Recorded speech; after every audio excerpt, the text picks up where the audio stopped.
Hi, I'm Chef Ann Nolan, culinary training chef with KitchenAid, and I'm here to talk to you about the new KitchenAid Smart Oven Plus with the powered attachments. Today, I'm going to be making scones, but first off, let me talk about the attachments. We have a steamer, a grill, and the baking stone. This is the base pan, and you need to use this to power all the attachments. This is the heating element that fits into the pan, and this plug here connects to the hub.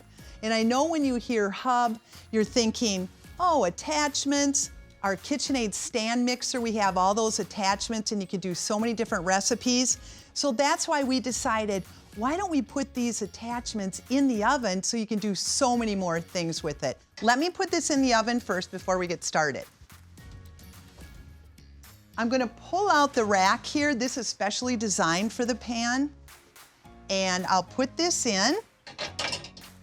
And then, this I absolutely love. It's non-porous. It heats in half the time of your normal baking stones that are more porous, and it has a little back wall here. This will help assist in the food not falling off the back. So I'm going to put this onto the base pan now and we'll get that preheated. So I'll just set it on here. Then I'm just gonna roll the rack back and I'm gonna hear a little ding that tells me I'm already attached. There are recipes that are already programmed into the oven. There's 3 for each attachment. So let's go to the home screen. You can manually enter the time and temperatures of your recipes for baking, roasting, and broiling, or for any of the powered attachments. I'm using the recipe guide mode. I'm going to press the scone. Then it has all the ingredients already programmed in here, plus it has the instructions. So how easy is that? So we'll go to the instructions, and then all you do is scroll down. Isn't that great? So I'm going to start the oven to get it preheated. And then we're gonna come over here and I'm gonna start making the scones. I've got my food processor here. I've got flour. I've got my baking soda, salt, sugar, and baking powder. I've also got butter. You want it nice and cold. I like breaking it up into little tablespoons because what happens is when I put it in the food processor, it mixes up easier. So let's get all this into the food processor. I'm gonna put the sugar, and you just pour everything in there.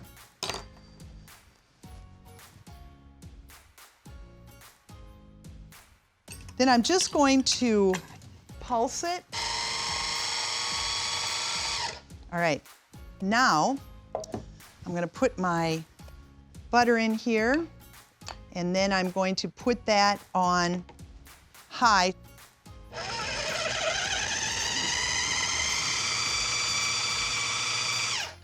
Perfect. And then I have my buttermilk. This is the other thing you're gonna add to it. So now that I've got this all mixed up in the food processor, I'm gonna transfer it to my bowl. I always add the chocolate chips and the toffee pieces to the dry ingredients. Now I'm going to add my buttermilk. You know, you'd never wanna overwork, a quick bread, but I definitely wanna make sure that the milk is all incorporated in here. So you see how I get down at the bottom and you see how that's looking a lot better? So now I'm going to transfer this all onto a parchment paper so I can roll it out.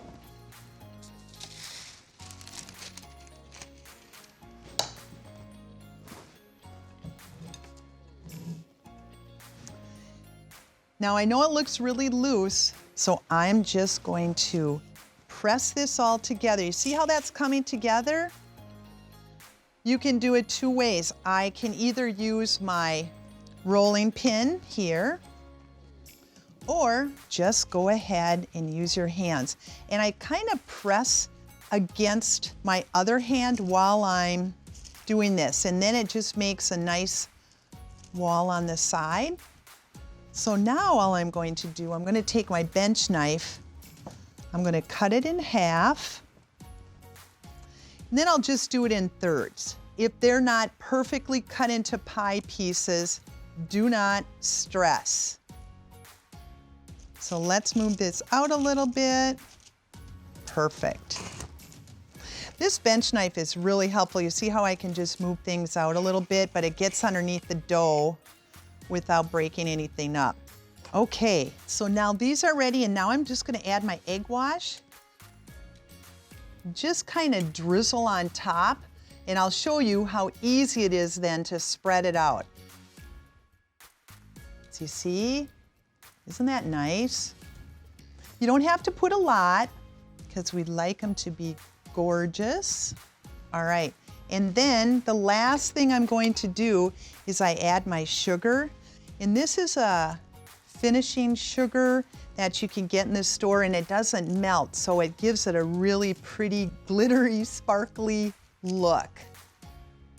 Now I'm going to transfer these onto a cookie sheet, a flat cookie sheet, because this makes it easier for me to transfer into the oven onto our baking stone. I'm gonna pull this out. Once this disengages from the back hub, you have 2 minutes to get your food on there. When I transfer it, I'm being careful because, again, that stone is hot. I'll put this back in. It's engaged, and now I will get back to cooking the scones. All right, our scones are done. I'm gonna take them out of the oven. Oh, they look wonderful. These smell amazing. So I'm gonna bring this out. I'll put it on my trivet. Get these on my serving tray here. And be careful because this is kind of hot. Compared to the other baking stones on the market, they're very porous. You cannot wash them because you'll ruin them, and you have to scrape off everything. So this is great.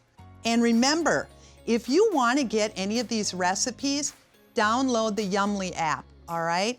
And these recipes and more are going to be on there for you, all right? Happy cooking.